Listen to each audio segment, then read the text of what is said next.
স্তনে কোনো সমস্যা দেখা দিলে প্রথমেই সেটাকে ক্যান্সার ভেবে ভয় পেয়ে যাবেন না। আসসালামু আলাইকুম সুপ্রিয় দর্শক মণ্ডলী, স্তনের যে কোনো সমস্যার সমাধানে আপনার পাশে রয়েছি আমি ডাক্তার সুলতানা রাজিয়া। স্তনে বিভিন্ন রকম রোগের কারণে সাধারণত যে উপসর্গগুলো দেখা দেয় তার মধ্যে প্রথম উপসর্গটা হতে পারে ব্রেস্ট পেইন বা স্তনে ব্যথা। স্তনে ব্যথার সাধারণত সাইক্লিক্যাল হতে পারে অথবা নন সাইক্লিক্যাল। সাইক্লিক্যাল ব্যথা হচ্ছে মাসের একটা নির্দিষ্ট সময়ে ব্যথা অনুভূত হওয়া। সাধারণত মাসিকের 7 দিন আগে থেকে এই ব্যথাটা শুরু হতে পারে এবং মাসিক ভালো হয়ে গেলে এই ব্যথাটা অটোমেটিক ভালো হয়ে যায়। আরেকটা ব্যথা সেটা হচ্ছে নন সাইক্লিক্যাল পেইন। এটা যে কোনো সময় হতে পারে, বিভিন্ন কারণে হতে পারে। কারণগুলো হচ্ছে 1 নম্বর ফাইব্রোসিস্টিক ডিজিজ। এটা সাধারণত হরমোনের তারতম্যের কারণে হয়ে থাকে এবং ব্যথাটা খুব হালকা একটা ব্যথা, সব সময় থাকে না, মাঝে মধ্যে হয় এবং এই ব্যথার জন্য সাধারণত তেমন কোনো চিকিৎসারও প্রয়োজন নেই। কিন্তু ব্যথাটা যদি এমন হয় যে ব্যথার কারণে দৈনন্দিন জীবনযাপন ব্যাহত হচ্ছে, সেই ক্ষেত্রে ওষুধ রয়েছে, ওষুধ খেলে ফাইব্রোসিস্টিক ডিজিজের ব্যথা নিরাময় সম্ভব। এরপর অন্যান্য যেসব কারণে পেইন হতে পারে, যে বুকের পাঁজরে বা বুকের ভিতরে কোনো ব্যথা অনেক সময় অনেকে ভুল করে স্তনের ব্যথা মনে করতে পারেন। তারপর রয়েছে ইনফেকশন। ব্রেস্টে যে কোনো জায়গায় ইনফেকশন হলে সেটা ব্যথা দিয়ে শুরু হবে এবং এই ব্যথার তীব্রতা ক্রমান্বয়ে বাড়তে থাকবে এবং ইনফেকশন যদি ফোড়ায় রূপান্তর হয় সেই ক্ষেত্রে প্রচন্ড ব্যথা হবে। তো সেই ক্ষেত্রে ইনফেকশনের ধরন অনুযায়ী চিকিৎসা নিলেই ব্যথা নিরাময় সম্ভব। তাছাড়া রয়েছে অ্যাসিডিটির ব্যথাটা অনেকে স্তনের ব্যথা ভেবে ভুল করতে পারেন। এছাড়া স্বামী স্ত্রীর মেলামেশার কারণেও ব্রেস্টে পেইন হতে পারে। এরপর আসি ব্রেস্টের চাকা বা লাম।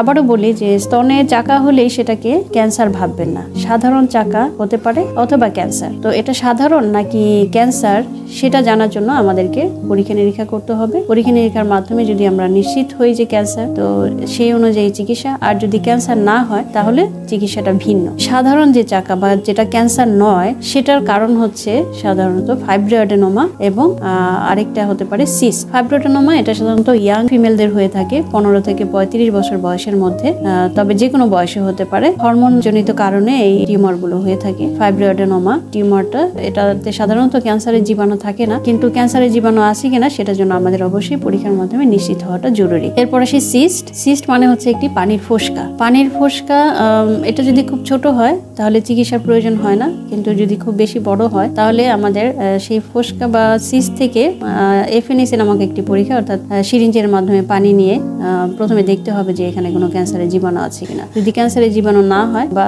সিস্টটা যদি খুব বড় হয় তাহলে সাধারণ একটি অপারেশনের মাধ্যমে সিস্ট অপসারণ করা যাবে। এরপর সবচেয়ে ভয়ঙ্কর যে কারণ ব্রেস্টে চাকার, সেটা হচ্ছে ক্যান্সার। ক্যান্সারের কারণে যদি চাকা হয় সেই চাকাটা অবশ্যই ব্যথা মুক্ত থাকবে। ক্যান্সার বলা হয় যে এটা একটা পেইনলেস ডিজিজ এবং নীরব ঘাতক বলা হয়। ক্যান্সারের জন্য যে চাকাটা হবে এটা ব্যথা থাকবে না এবং দ্রুত বৃদ্ধি পেতে থাকবে এবং আরো কিছু লক্ষণ নিয়ে ক্যান্সারের চাকাটা প্রেজেন্ট করবে। যেমন হচ্ছে স্তনের যে বোটা রয়েছে সেখানে কিছু পরিবর্তন থাকতে পারে, স্তনের বোটা দিয়ে রস নিঃসরণ হতে পারে, স্তনের যে অন্য চামড়া রয়েছে সেই চামড়াতে কিছু পরিবর্তন আসতে পারে, যেমন লাল হয়ে যাওয়া, ত্বক কুঁচকে যাওয়া, কমলার খোসার মতো হয়ে যাওয়া। চাকার সাথে সাথে এই লক্ষণগুলো থাকতে পারে। তো ক্যান্সার যদি আমরা নিশ্চিত হই যে ক্যান্সার ধরা পড়েছে তাহলে সময় মতো ক্যান্সারের চিকিৎসা নিলে সম্পূর্ণ নিরাময় সম্ভব। আরেকটা উপসর্গ বোটা দিয়ে রস নিঃসরণ হওয়া। এই সমস্যা নিয়েও অনেক রোগী আমাদের কাছে আসেন। তো বোটা দিয়ে যে রসটা নিঃসরণ হয় সেটা বিভিন্ন কালারের হতে পারে,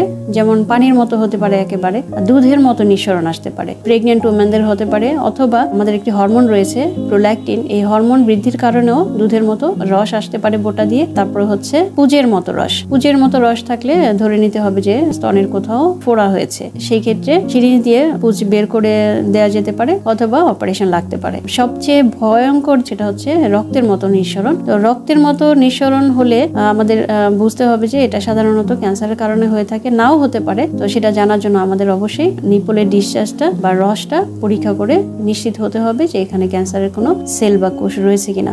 দর্শক মন্ডলী, স্তনের সমস্যার জন্য যে উপসর্গগুলো রয়েছে সেগুলো বিস্তারিত আপনাদেরকে জানানোর চেষ্টা করলাম। যে কোনো সমস্যার সম্মুখীন হলে অবশ্যই একজন ব্রেস্ট সার্জনের শরণাপন্ন হবেন। আমাদের দেশে অনেক মহিলা সার্জন রয়েছে। আপনি যদি মহিলা সার্জন না পান কাছাকাছি তাহলে অবশ্যই একজন পুরুষ সার্জন হলেও দেখাবেন, কারণ রোগ যদি আপনি সময় মতো চিকিৎসা না করেন তাহলে সেটা আপনার মৃত্যুর কারণও হতে পারে। সবার সুস্থতা কামনা করছি।